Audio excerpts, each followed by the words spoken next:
Ready? Okay. Good afternoon everyone, कैसे हैं सब लोग? अच्छे हैं? वेलकम है आपका सेशन 4 में। आपको पता है कि सेशन 4 आपका स्टार्ट हो गया है, जिसका आज यानी कि 18 फरवरी को पहला सेट का डिस्कशन होना है। और आज के सेट को यूट्यूब पर भी फ्री डेमो क्लासेस के तौर पे नवीन कुमार सिंह चैनल पे और प्लेटफॉर्म क्वेश्चन सेंटर पे दिया जा रहा है।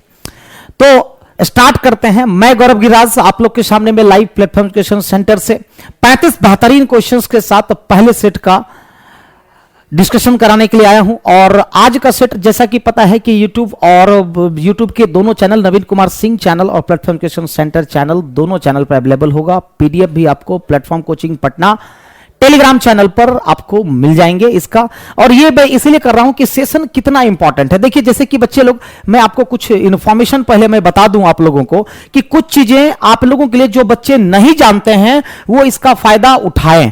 क्या कि हमारे पास अगर बात करें तो ध्यान दीजिएगा,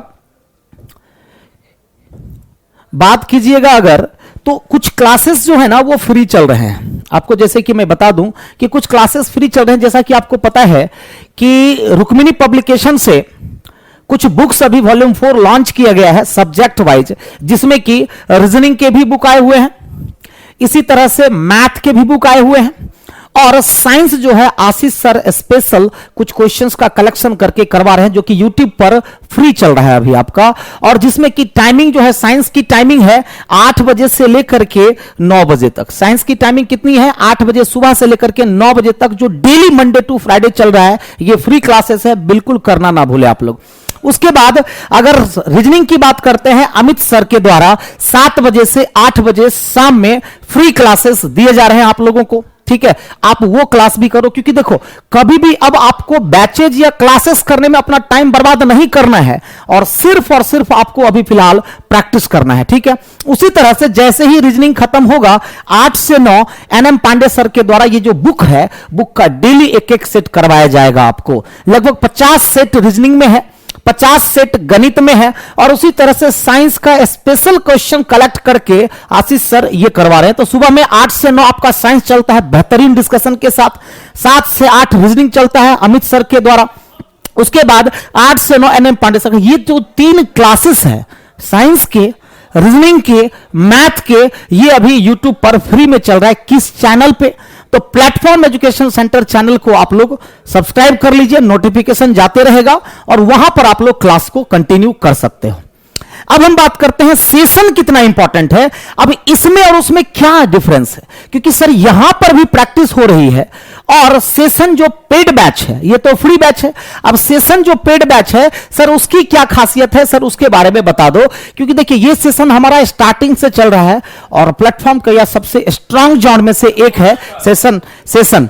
ठीक है, तो सबसे पहले देखिए, रेलवे, एनटीपीसी और ग्रुप डी के जितने भी छात्र हैं उन सब के लिए बेनिफिशियल है। दोनों का पहले डिफरेंस समझो।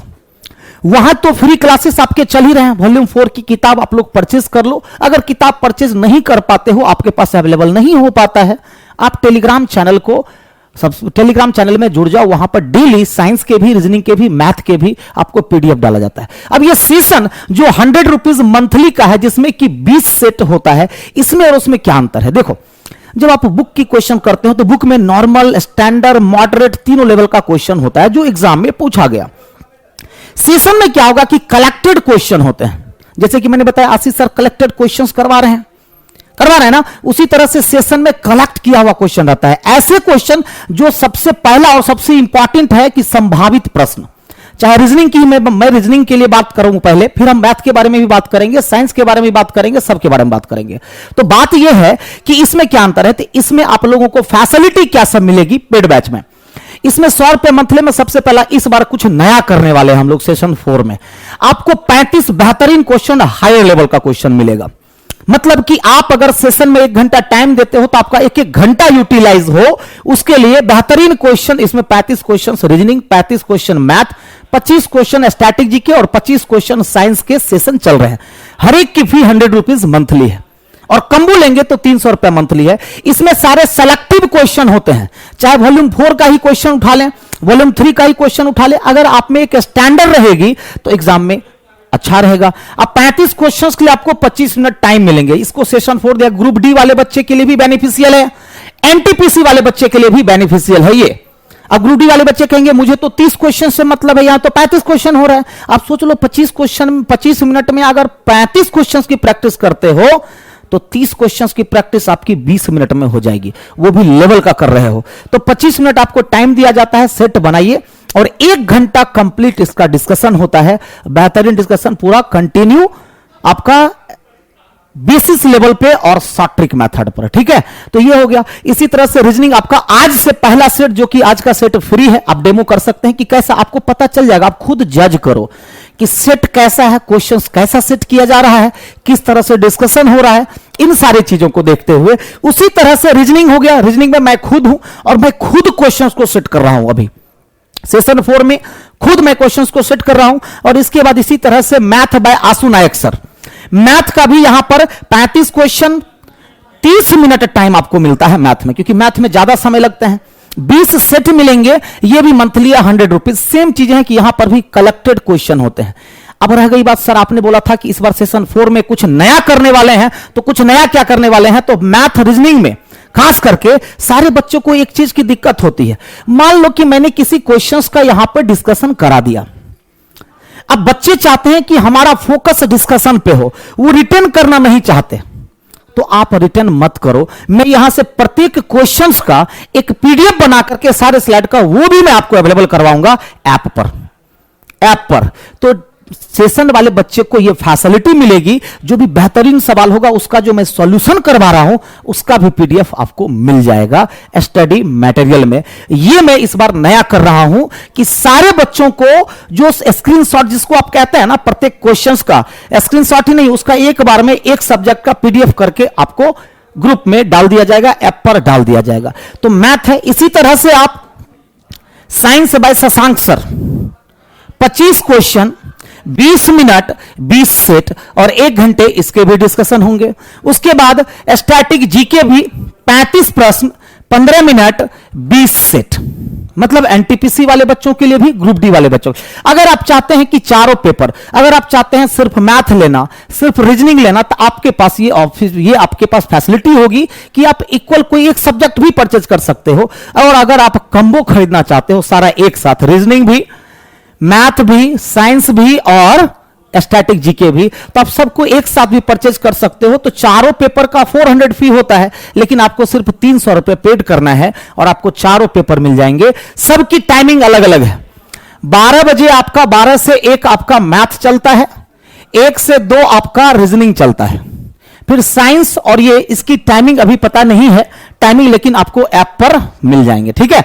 तो आज हम 35 बेहतरीन क्वेश्चंस को करते हैं और देखते हैं कि सेशन में और नॉर्मल जो फ्री वाले क्लासेस है, दोनों में थोड़ा सा डिफरेंस है। तो जो बच्चे अगर पेड नहीं करना चाहते, जिन बच्चों को दिक्कत है, एक तो 100 रुपीज फी है वल्ली, लेकिन इसमें बहुत मेहनत है। सेशन में लगभग 1500 से 2000 बच्चे ऑलरेडी जुड़े हुए हैं, ठीक है।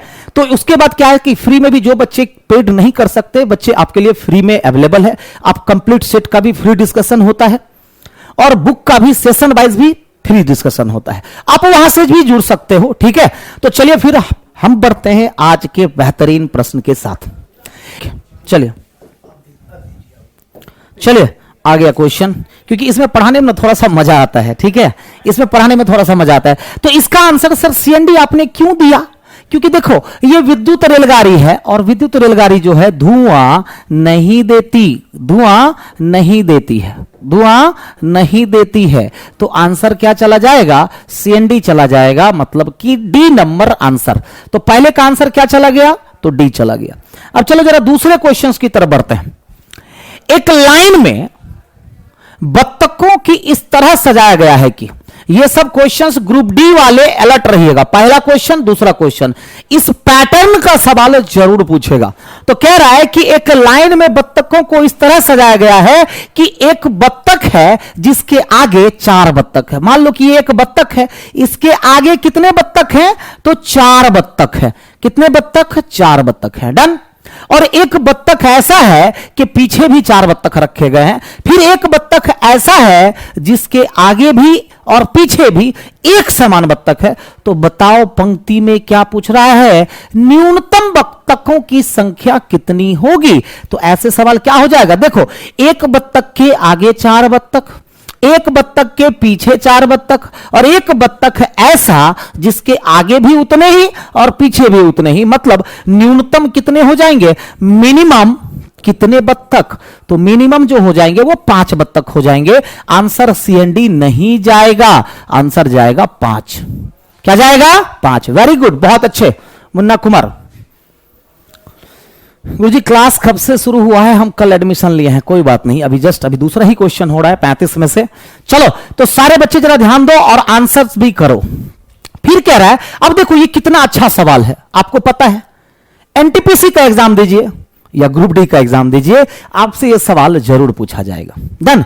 अब इस सवाल को बेसिक से भी बनाया जा सकता है, टेक्निकली भी बनाया जा सकता है। देखो क्वेश्चन क्या कह रहा है, कह रहा है राम का मुख अभी उत्तर पश्चिम दिशा में है। राम का मुख भैया किधर है, तो राम का मुख उत्तर पश्चिम दिशा में है।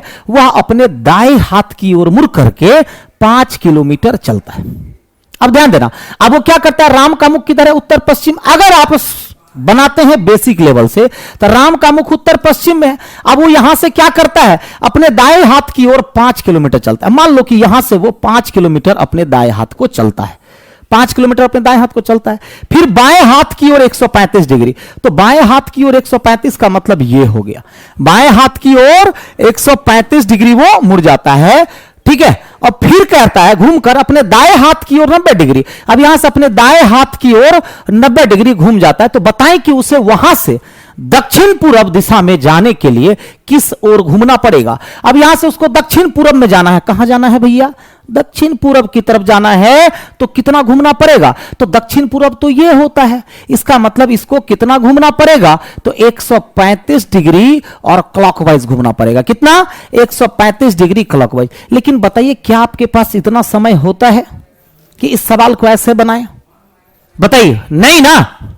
इस सवाल को ऐसे बनाएंगे हम लोग, नहीं।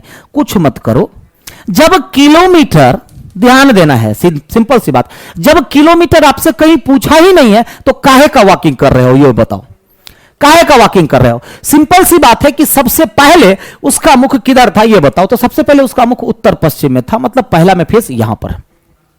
अब यहां से अपने दाएं हाथ की ओर मुड़ता है। अब यहां से वो क्या करता है, तो अपने दाएं हाथ की ओर मुड़ता है। ध्यान दीजिए, उत्तर पश्चिम, ओ सॉरी, उत्तर पश्चिम ये ना हुआ, उत्तर पश्चिम में सबसे पहले उसका फेस यहां पर है। अब यहां से दाएं घूमेगा तो दूसरे में उसका फेस यहां आ जाएगा कि नहीं आ जाएगा, ध्यान से देखना। उत्तर पश्चिम से दाएं मुड़ा, फिर उसके बाद क्या करता है, फिर वह बाएं मुड़ा, तो यहां से फिर बाएं मुड़ेगा तो तीसरे में फिर उसका फेस यहां आ गया, फिर अपने दाएं मुड़ा। तो सिंपल सी बात है कि यहां से दाएं, फिर चौथे में फेस यहां आ गया, ठीक है। फिर यहां से क्या करता है अपने, अच्छा 135 डिग्री है ना, जस्ट वेट, देखो पहले में उसका फेस यहां था, अब वह दाएं ओर मुड़ करके 5 की ओर चलता है, फिर बाएं ओर वो 135 डिग्री चलता है। तो यहां से बाएं 135 में तीसरे में फेस उसका कहां आ जाएगा, यहां पर 135 डिग्री। फिर कह रहा है फिर वो दाएं हाथ की ओर मुड़ करके 90 डिग्री घूमता है। तो यहां से दाएं हाथ की ओर 90 डिग्री घूमेगा तो चौथे में उसका फेस यहां आ जाएगा। अब कह रहा है दक्षिणी पूर्व दिशा में जाना है, तो यहां से कितना जाना पड़ेगा, 135 डिग्री और क्लॉकवाइज जाना पड़ेगा। फिर से समझो, सबसे पहले उसका फेस उत्तर पश्चिम में, डन।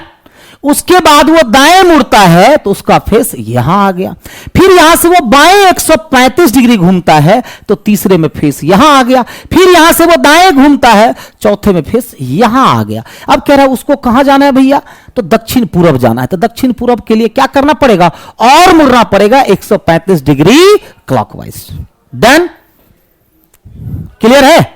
चलो फिर अगला सवाल 4 नंबर, यही जो मैं बता रहा हूं ना इसका पीडीएफ आप लोगों को चला जाएगा। कह रहा है एक फोटो की ओर इशारा करते हुए राम कहता है, तो कह कौन रहा है, राम, और इशारा किधर हो रहा है, फोटो की तरफ। मेरा शब्द, मेरा, मेरी या मेरे शब्द किसके लिए यूज होता है, स्पीकर के लिए, यानी कि राम के लिए, और इसका, उसकी, वह, यह किसके लिए, फोटो के लिए। तो एक फोटो की ओर इशारा करते हुए राम कहता है कि मेरा कोई भाई बहन नहीं है, मतलब राम जो है वो इकलौता है, ना कोई भाई और ना कोई बहन। लेकिन वह महिला, अब यहां पर एक चीज छूटा हुआ है। क्या छूटा हुआ है? एक फोटो की ओर संकेत करते हुए राम एक महिला से कहता है। राम एक महिला से कहता है, ठीक है, एक महिला से कहता है, यह चीज छूटा हुआ है। अब देखो यहां 3 पर्सन आ गए। राम एक फोटो की तरफ इशारा करके किसी महिला को बताता है। क्या बताता है? कि मेरा देखो कोई भाई बहन नहीं है, लेकिन वह महिला मेरी माता की इकलौती संतान को दादा कहती है। वह महिला कौन है? मेरी माता की इकलौती संतान। राम की माता की इकलौती संतान मतलब राम खुद। तो राम कहता है कि मेरी माता की इकलौती संतान को दादा कहता है। कौन? वह महिला। इसका मतलब महिला के दादा हो गई है। क्वेश्चन को तोड़ दो। राम क्या कहता है? कि वह महिला मेरी माता के इकलौते संतान को दादा कहती है, यदि फोटो वाला व्यक्ति उस महिला के माता को माता कहता है। फोटो वाला व्यक्ति महिला की जो मां है, महिला की मां मतलब ये, फोटो वाला व्यक्ति महिला की मां को मां कहता है, तो ये फोटो हो गया। ये क्या हो गया? फोटो हो गया। सोच करके देखो फिर से। राम कहता है मेरा कोई भाई बहन नहीं है, लेकिन मेरी मां के इकलौते संतान, तो राम की मां का इकलौते संतान राम खुद। राम कहता है कि वह महिला उसको दादा कहती है, तो महिला के ये दादा हो गए। फिर आगे कह रहा है यदि फोटो वाले व्यक्ति, अब फोटो वाला व्यक्ति कौन है नहीं पता, फोटो वाले व्यक्ति उस महिला की माता को माता कहता है। अगर मैं किसी माता को माता कहूं तो उसकी भी मां हुई, मेरी भी मां हुई। तो सवाल पूछा, तो बताएं कि राम का फोटो से क्या संबंध है? तो राम जो है फोटो का कौन? तो फोटो वाले के पिता का पिता मतलब दादा हो जाएगा। क्या हो जाएगा? दादा। बड़ा अच्छा सवाल था। Answer none of these. Answer क्या हो जाएगा? None of these. क्लियर? अगला सवाल 5 नंबर कह रहे एक घड़ी को 1 जनवरी को मिला दिया जाता है। अब बताइए घड़ी को कब मिला गया? 1 जनवरी को घड़ी को मिला दिया गया, मतलब सही समय बताई। 1 जनवरी को घड़ी क्या की? सभी समय बताई, लेकिन कितने बजे वो अभी नहीं दिया हुआ है, छोड़ दीजिए उसको। एक घड़ी को 1 जनवरी को मिला दिया जाता है, लेकिन 2 जनवरी को उसी समय घड़ी 3 मिनट पीछे चली जाती है। और जब 2 जनवरी को घड़ी देखा गया, कब? तो उसी समय, जिस समय देखा गया था उसी समय। इसका मतलब कितने घंटे हो गए? 24 घंटे। कितने घंटे हो गए? 24 घंटे। हुआ कि नहीं? फिर से समझो। 1 जनवरी को सही समय बताया गया और 2 जनवरी को उसी समय घड़ी 3 मिनट पीछे हो जाती है। समझो आज के बाद ये क्वेश्चन कभी नहीं छूटेगा आपसे। 3 मिनट पीछे। तो बताएं कि 10 बजे सुबह 10 जनवरी को घड़ी अपने समय से कितने पीछे होगी यदि घड़ी को सुबह 6 बजे मिलाया गया था। अब बताएं घड़ी को सुबह कितने बजे मिलाया गया? 6 बजे। अब दूसरे दिन उसी टाइम मतलब 6 बजे ही घड़ी क्या की? 3 मिनट पीछे हो गई। सवाल पूछ रहा है कि 10 जनवरी को सुबह 10 बजे घड़ी क्या समय दिखाएगी, मतलब कितना पीछे हो जाएगी। समय नहीं पूछ रहा है, कितना पीछे हो जाएगी। अब ये बताओ 24 घंटे का मतलब 1 दिन होगा कि नहीं होगा? मतलब यह घड़ी 1 दिन में कितना मिनट पीछे चलती है? 3 मिनट। अब 1 जनवरी को मिलाया गया, सोच करके देखो, 1 जनवरी को मिलाया गया और 10 जनवरी को, तो कितने दिन हो गए? 9 दिन हो गए। कितने दिन हो गए? 9 दिन। अब जब 1 दिन में घड़ी 3 मिनट पीछे जाती है तो 9 दिन में कितने जाएंगे? 27 मिनट पीछे जाएगा कि नहीं जाएगा? लेकिन यहां 10 बजे दिया हुआ है, तो 9 दिन एग्जैक्ट कब होगा? 4 घंटा अभी और बचा हुआ है, क्योंकि 6 बजे सुबह ही ना 9 दिन होगा। 4 घंटा और बचा हुआ है, तो 4 घंटा। अब ये बताइए 1 दिन का मतलब 24 घंटा। 24 घंटा में 3 दिन पीछे जाती है, तो 4 घंटा में कितना पीछे जाएगी? 1 बटा कितना हो जाएगा जी? 3। कितना हो जाएगा? 1/2 या 3 क्या हो जाएगा देखिएगा। तो 3/24 गुना 4, 6 मतलब 1/2। तो बताइए 9 दिन में 27 मिनट और 4 घंटा अभी और जाना है, क्योंकि एग्जैक्ट 9 दिन कब होगा सोच के देखो। 1 जनवरी 6 बजे से 10 जनवरी 6 बजे तक, आपको 10 बजे जाना है। आपको 10 बजे जाना है तो 4 घंटे का और लेना है, तो 4 घंटे बराबर आधा घंटा। कितना? आधा मिनट। तो घड़ी कितना पीछे हो जाएगी? 27.1/2। फिर से 1 जनवरी सुबह 6 बजे घड़ी सही समय बताई, 2 जनवरी को सुबह 6 बजे घड़ी 3 मिनट पीछे हो गई। इसका मतलब 24 घंटे में 3 मिनट पीछे बोलिए या एक दिन में 3 मिनट पीछे बोलिए। कह रहा 10 जनवरी को सुबह 10 बजे घड़ी कितना पीछे होगी? तो 1 जनवरी से 10 जनवरी में 9 दिनों का अंतर है। तो जब एक दिन में 3 मिनट पीछे तो 9 दिन में 27 मिनट पीछे। लेकिन यहां समय 6 बजे रहता तब ना आप एग्जैक्ट 9 दिन कहते, आप कहते कि 9 दिन 4 घंटा। तो जब 24 घंटा में 3 मिनट पीछे जाती है तो 4 घंटा में 1/2, 1/2 मतलब 27.5 मिनट वो पीछे चली जाएगी। क्लियर है? अगला कह रहा एक पेपर है, पेपर कटिंग के सवाल को कैसे बना जाता है। एक पेपर है, पहले उसको ऊपर से नीचे और लास्ट में कम मुड़ा गया बाएं से दाएं, तो इसका आप मिरर इमेज बना दो। जैसे मुड़ा था वैसे ही खुलेगा। और फिर इसका वाटर इमेज बना दो, तो वाटर इमेज इसका कैसा बनेगा? इस तरह का। अब बताइए 2 कट ए में है, बी में नहीं है, सी नहीं होगा, डी नहीं होगा, तो आंसर क्या हो जाएगा? Figure number A. हाँ 27.5 बोल सकते हैं, बिल्कुल बोल सकते हैं। वेरी गुड, बहुत अच्छे। अगला सवाल देखिए, 7वां नंबर सवाल कह रहा है इसका मिरर इमेज क्या बनेगा? ध्यान से देखना। अब इसका मिरर इमेज स्क्वायर तो स्क्वायर ही बनता है। अब स्क्वायर के अंदर में जो ये दिया हुआ ये भी वैसा ही बनेगा। ये भी बिल्कुल बाएं से दाएं से ये कहां चला गया? बाएं में। अब बाएं से ये चला गया दाएं में। सर्कल सर्कल की तरह दिख बनेगा। मतलब ये सारी चीजें तो एग्जैक्ट दिखेगी, है ना। सिर्फ चेंज क्या होगा? ये वाला जो दाईं तरफ था ये बाईं तरफ आ जाएगा और ये जो बाईं तरफ था वो दाईं तरफ आ जाएगा। अब देखो, अब इसके कारण से ये कैंसिल हो गया, बी सी कैंसिल हो गया, लेकिन कंफ्यूजन हो गया ए और डी में। तो इसकी पोजीशन देखो और इसकी पोजीशन देखो, इसमें क्या कर दिया? तिरछा कर दिया। तो जब तिरछा कर दिया इसीलिए ए नहीं होगा और एग्जैक्ट फिगर बी डी हो जाएगा। एग्जैक्ट फिगर डी हो जाएगा। डन। अगला सवाल याद रखिए, बने रहिए वीडियो में, आज बहुत बेहतरीन चीज सिखाएंगे, इनपुट आउटपुट। ध्यान दीजिएगा। कह रहा धनी लोग दिल का दौरा पड़ने के अधिक प्रवृत्त होते हैं। कथन है और 2 पूर्वानुमान है।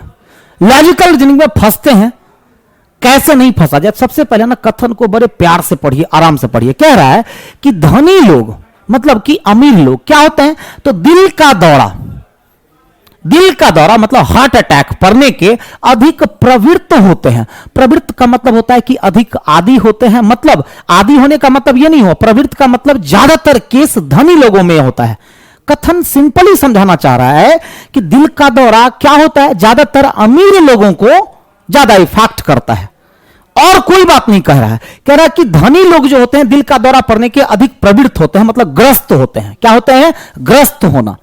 अब इस पर पूर्वानुमान। पहला, धनी लोगों में अधिकांश मौतें दिल के दौरा पड़ने से होती है। अब ये बताइए कि अगर कुछ लोग, धनी लोग जो है तो ज्यादा से ज्यादा दिल के दौरा पड़ने के ग्रस्त होते हैं, तो कहीं भी मृत्यु का बात किया है? किया है? ये क्या कर रहा है? मृत्यु का बात कर रहा है, मौत की बात कर रहा है। अब मान लीजिए कि दिल का दौरा लोग ज्यादा पड़ रहा है, लेकिन उसमें से ज्यादा लोगों की क्या दिल के दौरा पड़ने से ही मृत्यु होती है? ऐसा कथन कहीं का है? नहीं। यह कहीं ना कहीं कथन से आपको भटका रहा है, मतलब पहला गलत हो जाएगा। दूसरा कह रहा है निर्धन लोगों को दिल के दौरे नहीं पड़ते। यह क्या कर रहा है ना? तुलना कर रहा है कि अगर इसको होता है तो इसको नहीं होता है। तो जैसे ही किसी कथन की दूसरे से तुलना करने लग जाओ, यह क्या करता है कि अगर उसको होता है तो इसको नहीं होता है, तो गलत। दिल का दौरा सबको पड़ेगा, निर्धन लोगों को कम पड़ सकता है। यह कह रहा है निर्धन लोगों को दिल का दौरा पड़ता ही नहीं है। यह तब सही होता जब यह या तो पूर्वानुमान की जगह पर निष्कर्ष होता और साथ ही साथ यहां पर उसको चेंज करना पड़ेगा, लगाना पड़ेगा सिर्फ धनी लोगों को दिल का दौरा पड़ने पर, सिर्फ धनी लोगों को दिल का दौरा पड़ने के अधिक प्रवृत्त होते हैं और यहां रहता निष्कर्ष, तब जाकर के ये सही होता। अभी ये भी गलत हो जाएगा। दोनों में से कोई भी नहीं होगा तो क्या करेंगे? 1 और 2 दोनों निहित है, 1 या 2 में से कोई भी निहित नहीं है। आंसर डी हो जाएगा। आंसर डी हो जाएगा, बिल्कुल सही। दोनों गलत होगा। 9 नंबर सवाल में देखिएगा तो क्या किया गया है, बहुत सिंपल सवाल है। 64 किसका स्क्वायर है? 8 का। और 36 6 का स्क्वायर है, घटा दिया 2 मिल गया। 81 9 का स्क्वायर और 25 5 का स्क्वायर माइनस कर दिया 4 मिल गया। 12 का स्क्वायर माइनस 4 का स्क्वायर तो 8 आपका आंसर हो गया। याद रखिए कि अभी जो सीरीज फाइंड आउट मिसिंग 1 पूछा जा रहा है, ज्यादातर क्वेश्चन स्क्वायर पे रह रहे हैं, ठीक है, सीरीज भी स्क्वायर पे रह रहा है। 10 राम और मोहन के ठीक मध्य में सोहन बैठा हुआ है। लेकिन एक बात बताइए, राम किधर मोहन किधर, कंफ्यूजन है। सोहन जो है अब वो राम और मोहन के ठीक मध्य में बैठा हुआ है, मतलब जितनी दूरी यहां से उतनी ही दूरी यहां से। लेकिन राम इधर कि राम इधर, मोहन इधर कि मोहन इधर, कंफ्यूजन है। लेकिन आगे क्लियर कर रहा है कि राम और मोहन के ठीक मध्य में सोहन बैठा है, जिसका स्थान दाईं छोर से 11वां है। जिसका मतलब किसके लिए? सोहन के लिए। अब इसका स्थान दाईं छोर से 11वां है, सोच लो। अब सोहन का स्थान दाईं छोर से 11वां है। राम सोहन के बाईं तरफ, क्लियर हो गया। राम कहां पर है? सोहन के बाएं। इसका मतलब मोहन उसके दाएं होगा कि नहीं होगा? राम सोहन के बाएं किसी एक स्थान पर बैठा है। जब राम और सोहन अपना स्थान बदल लेते हैं तो सोहन दाईं छोर से 16वां हो जाता है। अब जरा ध्यान दो, अब क्या करता है ना कि राम और सोहन अपना स्थान बदल लेता है। अब यहां सोहन नहीं, यहां पर राम आ गया। यहां राम नहीं, यहां पर सोहन आ गया।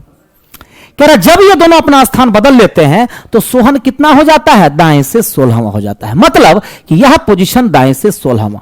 अब बताइए कि पूछ क्या रहा है, तो बताएं कि राम और मोहन के मध्य पूर्व में कितने बच्चे थे? तो राम और मोहन के मध्य पूर्व में कितने? अच्छा ये बताइए कि अगर ये 11वां है, ये 16वां है, तो कितनी दूरी है? 5 की दूरी, मतलब 4 व्यक्ति यहां हो गया और 4 व्यक्ति यहां हो गया। तो जरा बताइए कि पूर्व में राम यहां पर था और मोहन ये रहा, तो राम और मोहन के बीच में पूर्व में कितने व्यक्ति? 4 4 8 और 1 सोहन, यानी कि 9 लोग हो गए। कितने लोग हो गए? 9 लोग हो गए। क्लियर? तो पूर्व में राम और मोहन के मध्य कितने लोग थे? 9 लोग थे। आराम से क्वेश्चन सॉल्व हो गया। कोई दिक्कत? Very good. चलो फिर नेक्स्ट क्वेश्चन 11 नंबर। 4 से 5 के मध्य वह कौन सा समय होगा जब दोनों सुइयां 90 डिग्री के कोण का निर्माण करेगी? जब भी बोले 90 डिग्री का कोण बनेगी, समकोण होगी, विपरीत होगी, 4 मिनट आगे 7 मिनट पीछे, सब के लिए बस एक ही एंटीबायोटिक है। आपको करना क्या है, तो 2/11 30H प्लस माइनस एंगल। जब क्वेश्चन में मेंशन होता कि 90 डिग्री का कोण आगे तो प्लस करते, पीछे तो माइनस करते, लेकिन यहां ना आगे का जिक्र किया है ना पीछे का जिक्र किया है, तो आप एक बार प्लस का यूज करेंगे तो 2/11 30 गुना h का वैल्यू क्या हो जाएगा? 4 हो जाएगा। 30 गुना 4, एक बार प्लस 90 करेंगे, दूसरी बार 2/11 30 गुना 4 और एक बार माइनस का यूज करेंगे। इसके 2 आंसर आएंगे, ऑप्शन भी उसी तरह से दिया हुआ है। तो बताइए पहले से क्या हो जाएगा?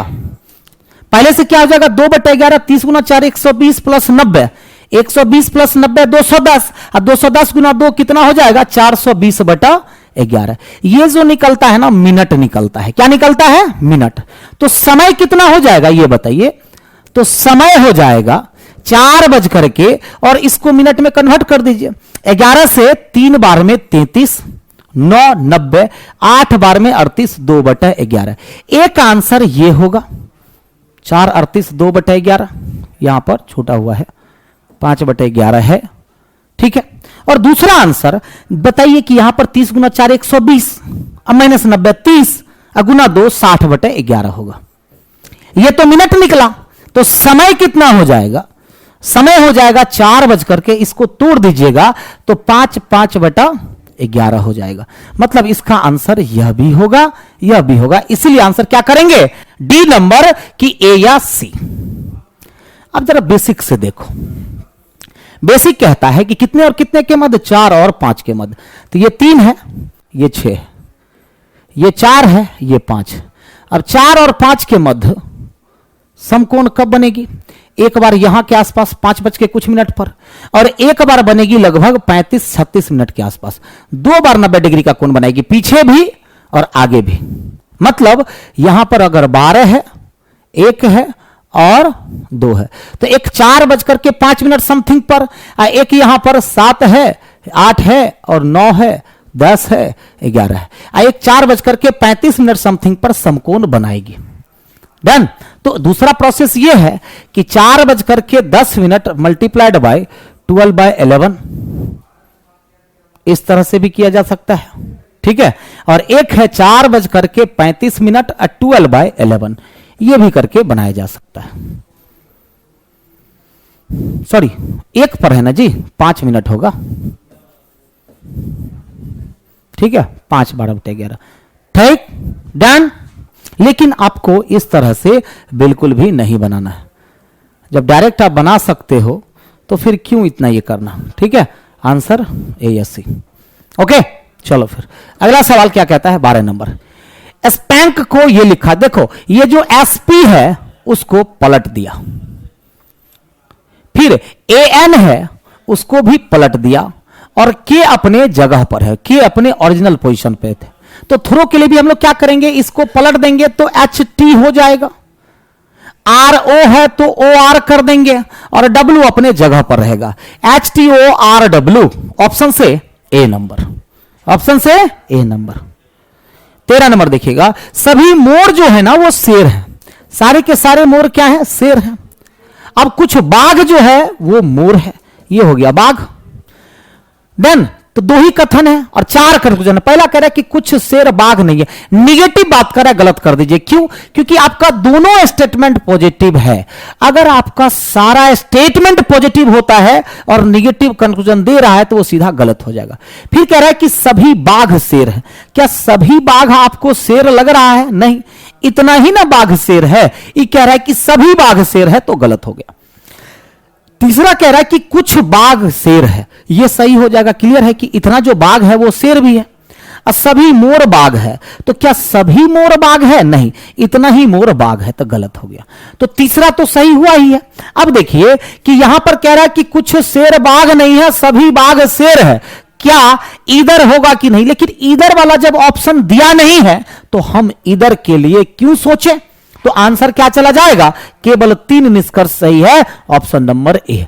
अब रह गई बात कि क्या सर पहले और दूसरे में इधर होगा? तो बिल्कुल इधर होगा, क्योंकि सब्जेक्ट ऑब्जेक्ट सेम है, दोनों का दोनों गलत है।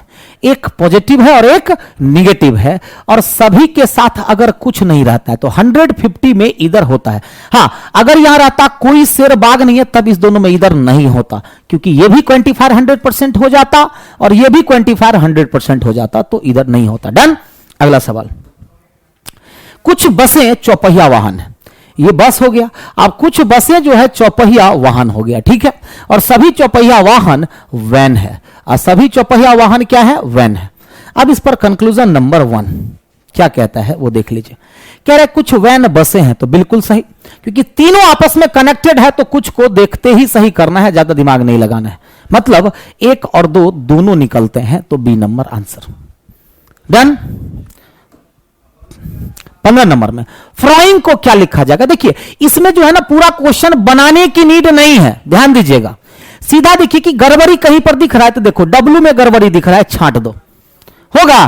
क्योंकि देखिए मिरर कहां लगा हुआ है? दाईं तरफ, ऊपर नीचे चेंज होगा? नहीं होगा, आपको भी पता है कि नहीं होगा। फिर देखिए यहां पर भी डब्ल्यू को उल्टा कर दिया है, तो सी और डी तो कभी हो ही नहीं सकता। यहां पर आर देखिए सीधा दिख रहा है, तो आंसर होगा नहीं, आंसर ए।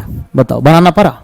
बिना सवाल को सॉल्व किए बन जाता है। हां, लेकिन सर बनेगा कैसा? तो ध्यान दीजिएगा, जो फ्रोइंग है ना उल्टा से लिखना चालू करो, तो ये जो जी है आपको ऐसा दिखेगा, एन जो है आपको उल्टा हो जाएगा, आई तो बिल्कुल आई की तरह दिखेगा, एन आपको उल्टा हो जाएगा, फिर डब्ल्यू तो डब्ल्यू की तरह ही दिखता है, पता है आपको, ठीक है।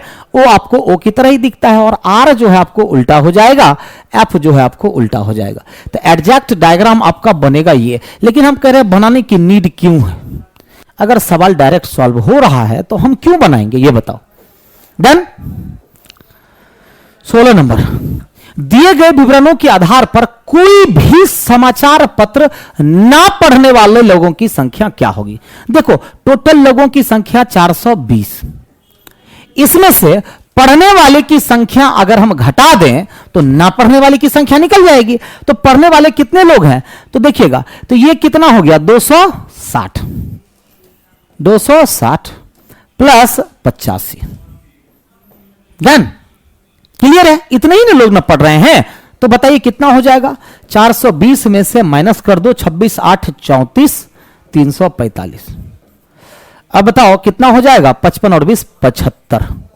मतलब 75 लोग ऐसे हैं जो कोई भी अखबार नहीं पढ़ते हैं। 75 लोग ऐसे हैं जो कोई अखबार नहीं पढ़ते हैं। डन। अगला कह रहा यदि देखो इसका एग्जैक्ट फिगर तो नहीं दिया हुआ है, थोड़ा सा मिसप्रिंट है। कह रहा इसको दाएं से बाईं तरफ मोड़ा जाए, तो देखिएगा दाएं से बाईं तरफ मोड़ा जाए तो जो पहले था वो चेंज नहीं होगा, जो पहले था वो बिल्कुल भी चेंज नहीं होने वाला। होगा कभी भी चेंज नहीं होगा। हां, अब ये हो क्या जाएगा तो ध्यान दीजिए, चेंजेस क्या होगा कि दाएं वाली चीज बाएं आ जाएगी, तो ये वाली चीज ठीक इसके नीचे आ जाएगी, ये वाला पॉइंट कलर किया हुआ और सर्कल ये आ जाएगा, और ये जो कलर किया हुआ है ना वो यहां पर आ जाएगा, इस जगह पर। डन। अब ये वाली लाइन इस पर चढ़ जाएगी, ये वाली लाइन इस पर चढ़ जाएगी, ये वाली लाइन इस पर चढ़ जाएगी, ये वाली लाइन इस पर चढ़ जाएगी। चढ़ जाएगी कि नहीं? अब ऐसा फिगर कहां दिख रहा है? तो देखो ये सेम है, यहां पर देखो कलर किया हुआ उधर होना चाहिए, काटते जाओ, ये सेम है। अब देखो पहले कलर किया हुआ होना चाहिए, बी नंबर भी गलत हो गया। अब इसके कारण से सी गलत हो गया। एक सेकंड रुक जाओ, क्या? हाँ ले गया, ठीक है। ए नहीं होगा, बी किसके बाद? सी नहीं होगा क्योंकि यहां देख लो, डी नहीं होगा क्योंकि यहां देख लो एक ही दिया हुआ है, दो तो आएंगे ही ना। देन तो आंसर क्या चला जाएगा? B number. क्लियर? सॉरी, ये कलर किया हुआ पार्ट यहां आएगा, यहां नहीं।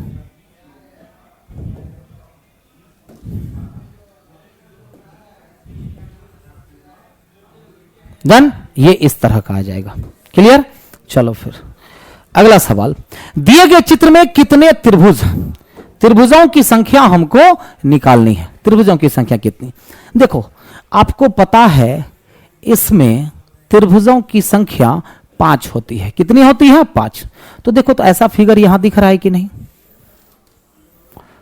ऐसा फिगर दिख रहा है कि नहीं दिख रहा है? तो कहिएगा हां सर दिख रहा है। दिख रहा है ना? तो इसमें कितने त्रिभुज बन जाएंगे? 5। प्लस आ जाओ, इसके अंदर में कितने त्रिभुज? इसके अंदर में कितने त्रिभुज बन रहे हैं? तो 1 2 3, 3 के बाद 4 और एक पूरा 5। तो 5 इधर बना तो 5 इधर भी बनेगा। बनेगा कि नहीं बनेगा? काउंट करने की जरूरत नहीं है। तो 15 तो ऐसे ही हो गया। क्या सर और भी त्रिभुज बन रहा है? तो हाँ और भी त्रिभुज बन रहा है। और त्रिभुज कौन कौन से? तो एक त्रिभुज ये अभी तक काउंट नहीं हुआ है, एक त्रिभुज ये अभी तक काउंट नहीं हुआ है, और एक त्रिभुज ये अभी तक काउंट नहीं हुआ है। त्रिभुजों की संख्या 18 हो गई। कितनी हो गई? 18 हो गई। कोई दिक्कत? क्लियर है? चलो फिर अगला सवाल आते हैं 19 नंबर में। 10 27 104 515। तो अगला क्या होगा? देखिए सीरीज कुछ ज्यादा ही स्पीड से भाग रहा है। भाग रहा है कि नहीं भाग रहा है? कुछ ज्यादा ही स्पीड से भाग रहा है। भाग रहा है कि नहीं भाग रहा है? तो कह रहा है कि इसमें लॉजिक क्या है? तो देखिएगा अगर तो यहां से यहां में अगर हम गुना 3 माइनस 3 कर ले, यहां पर गुना 4 माइनस 4 किया है। कैसे? देखिए 27 गुना 4 कितना होता है? 108 होता है। फिर यहां पर मल्टीप्लाइड बाय 5 माइनस 5 किया है, तो अगली बार मल्टीप्लाइड बाय 6 माइनस 6 कर देंगे। तो बताइए 15 गुना 6 90 माइनस 15 गुना 6 90 माइनस 6 84 होगा। 84 कहां पर है? यहां। मतलब 30 84 आपका आंसर हो जाएगा। क्लियर है? 19 20 नंबर, वे सभी लड़के जो शहर में रहते हैं, मतलब वे सभी लड़के जो शहर में रहते हैं गांव वाले की अपेक्षा ज्यादा खुले स्वभाव के होते हैं। ऐसा एक शोध में मालूम चला है। कह रहा गांव में गांव के जो लड़के रहने वाले हैं उससे अगर कंपैरिजन किया जाए, तुलना किया जाए, तो शहर के जो लड़के होते हैं ना वो ज्यादा खुले स्वभाव के होते हैं। पहला, शहर के सभी लोग खुले स्वभाव के होते हैं, तो गलत। शहर के सभी लोगों की बात कर रहा है, वो कह रहा है कि वे सभी लड़के जो शहर में रहते हैं। तो इसका मतलब ये नहीं हुआ कि लड़कों की बात कर रहा है। सभी लोग में बच्चे भी आ गए, बूढ़े भी आ गए, महिलाएं भी आ गए, सारे के सारे आ गए। ठीक है, तो पहला गलत होगा। दूसरा, शहर के लड़के खुले स्वभाव के होते हैं, यह सही होगा कि शहर के जो लड़के होते हैं ना वो खुले स्वभाव के होते हैं। तो केवल 2 मतलब बी। डन। अगला 21 में देखिए, कह रहा है कि यहां पर क्या होगा, डी से जी जाओ, +3 किया है, फिर +4 किया है, फिर +5 किया है, तो अगली बार +6 करेंगे तो आपका लेटर आ जाएगा अभी। यहां से +4 +5 +6, तो अगली बार +7 होकर के 27 हो जाएगा। V/27 option D. डन। 22 से 24 देखो, क्वेश्चन आगे आपका 22 से 24 कि राम मोहन सोहन रोहन रवि, कितने लोग, तो राम मोहन सोहन रोहन रवि एक वृत्त पर केंद्र के बाहर की ओर मुख करके बैठे हैं और इन सभी को अलग अलग विषय पसंद है, जैसे कि हिंदी, अंग्रेजी, विज्ञान, गणित और समाजशास्त्र। लेकिन जरूरी नहीं कि इस क्रम में, अब कह रहा है कि देखो 5 लोग हैं, 4 हो गए और ये एक 5 हो गया। अब 5 लोग, एक व्यक्ति यहां, एक व्यक्ति यहां, सॉरी, एक व्यक्ति यहां पर है, एक व्यक्ति यहां पर है, एक व्यक्ति यहां है, एक व्यक्ति यहां है और एक व्यक्ति यहां है। 5 लोग बैठे हैं और सभी का जो प्रोफेशन है ना वो अलग अलग है। पहला लाइन कह रहा है कि हिंदी पसंद करने वाले और गणित पसंद करने वाले के मध्य में रोहन बैठा हुआ है। कभी भी सिटिंग की शुरुआत बिटवीन वाले लैंग्वेज से तो कभी नहीं करनी चाहिए। अब सही काहे नहीं करनी चाहिए, टाइम टेकन होता है, टाइम लेगा, कंफ्यूजन में डालेगा। तो क्या रहा है कि हिंदी पसंद करने वाले और गणित पसंद करने वाले के मध्य में रोहन बैठेगा, तो जो चीज को बैठा नहीं पाते हो ना उसको साइड में लिख लो। हिंदी और गणित पसंद करने वाले के बीच में रोहन बैठेगा, ये एक इंफॉर्मेशन बैठानी है। डन। आगे कह रहा है कि राम जो है गणित पसंद करने वाले के दाएं को दिस रहा। राम कहां पर है, तो गणित पसंद करने वाले, मान लो कि यह गणित पसंद करने वाला है। राम कहां पर, तो गणित पसंद करने वाले के दाएं को दूसरा। अब सबका फेस बाहर की तरफ है तो दाएं तब तो इस तरफ नहीं होगा, दाएं किधर होगा, इधर। तो यह हो गया राम। राम कहां बैठा हुआ है, तो गणित पसंद करने वाले के दाएं को दूसरा। फिर कह रहा है सोहन के तुरंत दाएं रवि बैठा हुआ है। ध्यान दीजिएगा, सोहन के तुरंत दाएं में रवि बैठा हुआ है, एक ये भी लाइन बैठाना है। लेकिन कोई भी रोहन का निकटतम पड़ोसी नहीं है। लेकिन याद रखिए कि दोनों में से कोई भी रोहन के बगल में नहीं बैठ सकता। ध्यान दीजिए, रोहन के बगल में नहीं बैठ सकता। विज्ञान पसंद करने वाले के बाएं को दूसरा बैठा व्यक्ति समाजशास्त्र पसंद करता है। अब विज्ञान के बाएं दूसरा समाजशास्त्र, विज्ञान के बाएं दूसरा समाजशास्त्र, ये बैठाना है आपको, एक लाइन ये भी बैठाना है। डन। रोहन को समाजशास्त्र पसंद नहीं है, रोहन को समाजशास्त्र पसंद नहीं है, ध्यान में रखिएगा। अब इतना ही है। अब बताइए राम या गणित से कनेक्टेड लाइन कहीं मिल रहा है, ये नहीं है, ये नहीं है, ये रहा कि हिंदी और गणित के बीच में रोहन, तो गणित ये रहा। एक काम करते हैं कि हिंदी यहां डाल देते हैं, हिंदी और गणित के बीच में रोहन हो गया। अब सवाल यह है कि रोहन के बगल में ना सोहन होगा ना रवि होगा। रोहन के बगल में सोहन और रवि नहीं होगा तो सोहन रवि कहां होगा, गलत हो जाएगा। हो जाएगा कि नहीं हो जाएगा, मतलब कि ये जो लाइन आपने बैठाया है गलत बैठाया है। हिंदी और गणित के बीच में रोहन इधर नहीं होगा, गणित और हिंदी के बीच में रोहन ये होगा। अब रोहन के बगल में सोहन रवि नहीं होगा, तो रोहन के बगल में सोहन नहीं होगा, रवि नहीं होगा, तो होगा कौन, मोहन हो जाएगा। कौन हो जाएगा, मोहन, क्योंकि रोहन के बगल में सोहन रवि नहीं होगा। लेकिन कह रहा है कि सोहन के तुरंत दाएं रवि बैठा हुआ। एक लाइन था कि सोहन के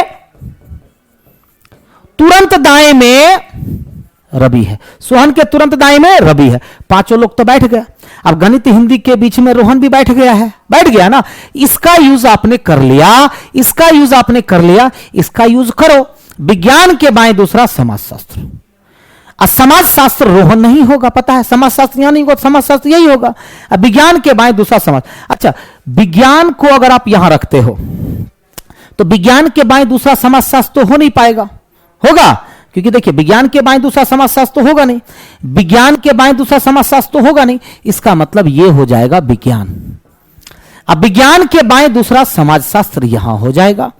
अब एक विषय अंग्रेजी बच गया है, अंग्रेजी यहां हो गया। यह था सवाल आज का। डन। अब देखिएगा कौन कौन सा क्वेश्चंस बनेगा इस पर। कह रहा सोहन को कौन सा विषय पसंद है, तो सोहन को कौन सा विषय पसंद है, अंग्रेजी पसंद है, मतलब कि सी नंबर आंसर हो जाएगा। क्या हो जाएगा, सी नंबर आंसर। अगला गणित किसे पसंद है, ये बताओ कि गणित किसे पसंद है। तो गणित किसे पसंद है, जरा देख करके बताइए कि गणित किसको पसंद है। तो गणित मोहन को पसंद है। गणित किसको पसंद है, मोहन को। 24 नंबर सवाल, समाज शास्त्र किसको पसंद है, देख करके बताओ कि समाज शास्त्र किसको पसंद है। तो रवि को पसंद है। समाज शास्त्र किसको पसंद है, रवि को पसंद है। ऑप्शन से ए। अगला सवाल है, एक पासे का 3 प्रारूप दिखाया गया है, अंक 6 के विपरीत पर कौन सा अंक होगा। देखिए 6 यहां है और कहीं नहीं है। अब किसी भी 2 डाइस का यदि 2 सतह कॉमन होता है, जैसे कि इस दोनों में 4 3 कॉमन, तो तीसरा जो होता है ना आपस में अपोजिट होता है। तो बताइए कि 6 के विपरीत में क्या हो जाएगा, 2 हो जाएगा। 6 के विपरीत में 2, ऑप्शन से बी। डन। 26 कह रहे श्रृंखला में निकटवर्ती अक्षर का मतलब होता है एडजेसेंट लेटर, पड़ोसी अक्षर। तो कह रहे श्रृंखला में निकटवर्ती अक्षरों के बीच छोड़े गए अक्षरों में क्रमशः 2 अक्षरों की कमी होती जाती है। 2 अक्षरों की कमी होती जाती है। तो उक्त नियम के अनुसार निम्न अक्षर श्रृंखला में कौन सा सही है। कह रहे बीच में जो छोड़ा हुआ अक्षर है ना, 2 घटता जाता है। अब देखिए बीच का अक्षर छोड़े कि अंतर, मान लीजिए कि मेरे और आपके बीच में 2 लोग हैं, तो हम दोनों के बीच का अंतर कितना हो गया, 3। बीच में ना 2 लोग है, डिफरेंस कितना होगा, 3। अगर मेरे और आपके बीच में अगर 11 आदमी है, तो मेरे और आपके बीच में अंतर कितना, 12 का। जैसे कि देख लो, आपको पता है कि 2 और 6 के बीच में 3 एलिमेंट होते हैं, क्या सब, 3 4 और 5। लेकिन 2 और 6 का अंतर कितना होता है, 4। तो बीच में 3 लोग, लेकिन अंतर क्या होता है, एक ज्यादा। तो यहां बीच की बात कर रहा है, तो अंतर हम एक एक्स्ट्रा ले लेंगे। तो यहां पर देखिए ए है, डी है, मतलब +3 हुआ है। डी से आई में +6 हुआ है। तो 2 का अंतर तो नहीं ना हो रहा है, सॉरी +5 हुआ है, 5 फिर 7 और +9। तो यहां पर कह रहा है 2 घटता जाता है और यहां बढ़ता जा रहा है। यहां क्या हो रहा है, बढ़ रहा है, यहां पर बढ़ रहा है। बीच में छोड़े गए 2 अक्षर क्या हो जाते हैं, घटते जाते हैं। तो ए नहीं होगा। अब ए से एच में 7 हुआ, तो अगली बार 5 होना चाहिए, तो 5 हो रहा है। फिर अगली बार क्या होना चाहिए, 7 5, तो 5 के बाद 3 होना चाहिए। तो 3 बताइए, 13 3 16 और 16 3 19। तो ये नहीं हुआ। अगर 3 के जगह पर अगर +1 होता तो आंसर हो जाता। देखिए यहां पर +3 है और फिर +3 है, तो ये भी नहीं होगा। यहां पर हो रहा है, देखिए +9 फिर +7 और +5 और +3। बताइए तो 2 घट रहे हैं कि नहीं। तो कहां ये रूल फॉलो हो रहा है, डी में। देखिए ये तो पहले ही कट गया, क्योंकि 3 के बाद 5 हुआ, घटना चाहिए। घट यहां रहा था 7 5 3, 1 ना होना चाहिए, इसीलिए ये गलत हो गया। ये 3 3 हो गया, गलत हो गया। ये हुआ 9 7 5 3, 2 घट रहा है कि नहीं घट रहा है, आंसर डी हो गया। 26 का। 27 कह रहा सेम फिगर किसमें दिख रहा है आपको, जरा देख करके बताइए। तो देखिएगा सबसे पहले तो ये आपको यहां पर तो दिख रहा है ना, यहां पर ये भी दिख रहा है, तो ए में दिख रहा है। अब बताइए ये वाली लाइन यहां पर मिसिंग है ना, है कि नहीं है। आप कहिएगा सर ये तो दोनों में अंतर है कि नहीं है, बताओ। तो बी नहीं होगा। इसमें भी ये वाली लाइन मिसिंग है, इसमें भी ये वाली लाइन मिसिंग है। आंसर क्या हो गया, ए नंबर। क्या हो गया आंसर, ए नंबर। डन। अब देखिए ये फिगर किसमें दिख रहा है, तो यहां पर देखो गैपिंग हो गया, बी नहीं होगा। यहां पर भी देखो गैपिंग हो गया, सॉलिडिटी बनना चाहिए, किसमें बन रहा है, ए में। सेम फिगर कहां पर दिख रहा है, ए नंबर में। डन।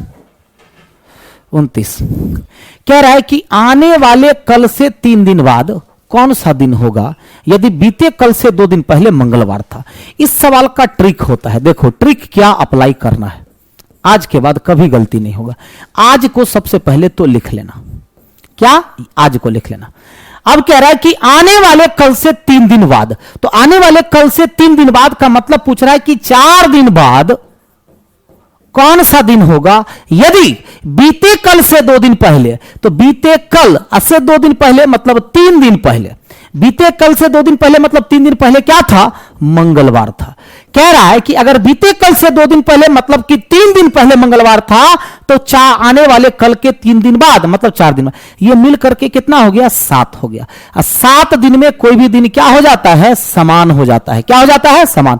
मंगलवार था, मंगलवार होगा, मंगलवार था और मंगलवार ही होगा। आंसर आपका ए। बेसिक से बनाते हैं, तब भी आपको आज लेना है। पूछ रहा है बीते कल से 2 दिन पहले क्या था, मंगलवार था। इसका मतलब आज कौन सा दिन, बुध बृहस्पति शुक्रवार है, आज का दिन शुक्रवार है। तो कह रहा आने वाले कल से 3 दिन बाद कौन सा दिन, तो शनिवार, रविवार, सोमवार, मंगलवार हो जाएगा। यही ना पूछ रहा था। तो बताइए, या तो आप ऐसे बनाओ या ट्रिक से बनाओ। क्लियर है? ओके। 30 नंबर सवाल, यहां पर क्या लॉजिक है, देखिए ये क्या किया ना, 24 और 24 48, पहले ये कर लिया है, फिर 4 से भागा दे दिया तो 12 आ गया। 25 20 45 भागा 9 5 आ गया। तो हम भी वही करेंगे, 50 + 10 60 हो जाएगा। अब भागा 3 कर देंगे, कितना हो जाएगा, 20 हो जाएगा। क्या हो जाएगा, 20। Answer D. डन। 31 36 7 9 42 4। देखिए क्या किया गया है यहां पर, यह बताइए। कुछ नहीं किया है। 9 × 7 कितना होता है, 63 होता है ना। इसी को पलट करके लिख दिया है 3 और 6। 4 × 6 24 होता है, पलट करके क्या लिख दिया गया है, 42 लिख दिया गया है। देखो 2 4। तो यहां पर भी क्या होगा, अब देखो यहां पर 51 है तो यहां पर 15 होना चाहिए, 15 ही ना 51 होगा। तो मतलब 3 को 17 से गुना करेंगे तभी ना 51 होगा। ओह सॉरी, 5 ना होगा, 5 होगा। तो 3 को अगर 5 से गुना करेंगे तो 5 × 3 कितना, 15 होगा। अब 15 को 51 में कन्वर्ट किया गया है, 15 को 51 में कन्वर्ट किया गया है। तो बताइए कि आंसर क्या हो जाएगा, 5। क्योंकि देखिए यहां पर 24 हुआ, 6 × 4 करने पर 24, वो 42 में कन्वर्ट हो गया। 5 × 3 15 होगा, वही ना कन्वर्ट हो जाएगा 51 में, 1 और 5। क्लियर? अगला, विजय ने सीधे पूर्व की ओर चलना प्रारंभ किया और 75 मीटर चलने के बाद 75 मीटर चलने के बाद वह बाईं ओर मुड़ा और सीधे 25 मीटर चला। कितना मीटर चला, 25 मीटर चला। उसने फिर बाईं ओर मुड़ा और 40 मीटर चला। उसने फिर बाईं ओर मुड़ा और कितना मीटर चला, 40 मीटर चला। देन वह फिर बाईं ओर मुड़ा और 25 मीटर चला। अब वह फिर बाईं ओर मुड़ा और 25 मीटर चला। अब जरा ध्यान दीजिएगा, ध्यान दीजिएगा, वह 25 मीटर चला। ये कितना था, 75 25 40 25। कह रहा प्रारंभिक स्थान से कितनी दूरी पर है वो, तो ये बताइए कि प्रारंभिक स्थान ये यहां से यहां की दूरी कितनी। अब बताओ कि ये 40 है तो ये भी कितना, 40। 75 में से ये 40 तो ये कितना हो जाएगा, 35। मतलब प्रारंभिक बिंदु से वह 35 मीटर की दूरी पर है। डन। 33, एक जन्मदिन पार्टी में 5 मित्र एक पंक्ति में बैठे हैं। एम बाईं ओर है ओके, ध्यान दो, एम बाईं ओर है ओके, एम बाईं ओर है ओके और दाईं ओर है पी के। एम कहां, तो ओ के बाएं और पी के दाएं। फिर कह रहा है एस बैठा है दाईं ओर टी के किंतु बाईं ओर पी के। एस कहां बैठा हुआ है, तो बाईं ओर पी के किंतु दाईं ओर टी के। बैठ गया पांचों व्यक्ति। कह रहा बीच में कौन बैठा है बताइए, तो बताइए कि बीच में कौन बैठा हुआ है, तो बीच में पी बैठा हुआ है। बीच में कौन बैठा हुआ है, पी। क्लियर? अगला कह रहा है कि पदक जो है ना एक पुरस्कार, पदक जो दिए जाते हैं मेडल जिसको कहते हैं, तो पदक जो है वो क्या है, एक पुरस्कार है। पहला कह रहा है सभी पुरस्कार पदक नहीं है। दूसरा सभी प्राप्त पदक पुरस्कार कहलाता है। तो दूसरा तो श्योर मैच कर रहा है, कथन से कथन को फॉलो कौन कर रहा है, पहला या दूसरा? दूसरा तो श्योर फॉलो कर रहा है। अब पहला सही होगा कि गलत, तो गलत हो जाएगा। अब कथन कह रहा है कि पदक जो होता है वो पुरस्कार है, तो सभी पुरस्कार पदक नहीं है, भले ही यह 100% सही हो, लेकिन कथन को यह फॉलो नहीं कर पा रहा है, तो गलत हो जाएगा और केवल निष्कर्ष 2 होगा, आंसर सी हो जाएगा। आंसर क्या हो जाएगा? सी। देन आज का लास्ट सवाल, के से एल, एन से ओ, क्यू से आर, टी से यू, मतलब सब में +1 किया है, तो हम भी क्या कर देंगे, +1 कर देंगे, मतलब कि बी, फिर ई, एच और के, मतलब बी ई एच और के आपका आंसर हो जाएगा, बी ई एच और के। डन। तो आज का सेशन ये कंप्लीट होता है। इसी तरह से आपका सेट 2, सेट 3 और आपको इस सेट में, इस सेशन में इनक्वालिटी के भी क्वेश्चंस मिलेंगे, चैप्टर वाइज भी क्वेश्चन मिलेंगे और इनपुट आउटपुट के भी क्वेश्चन मिलेंगे। तो जैसा कि हमने बताया था कि सेशन बहुत इंपॉर्टेंट है आप लोगों के लिए, सारे बच्चे जुड़ जाओ और जो बच्चे फ्री क्लास करना चाहते हैं, फ्री क्लासेस भी चल रहे हैं, आप वहां से आ जाओ। ओके, बाय बाय, सभी को मिलते हैं फिर कल नए सेट के साथ। लेकिन